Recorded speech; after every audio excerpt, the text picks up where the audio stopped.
Birds migrate thousands of miles every year, with zero maps, zero GPS. So how do they do it? Some birds have built-in compasses. They sense Earth's magnetic field using special proteins in their eyes and beaks. They also use the sun, stars, and even smells to stay on course. It's like they've got Google Maps in their biology.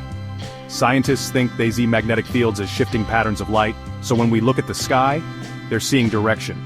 From Arctic terns flying 44,000 miles a year to pigeons finding home from anywhere. Bird navigation is next-level amazing. No GPS, no batteries, just evolution's finest autopilot. Follow for more animal superpowers.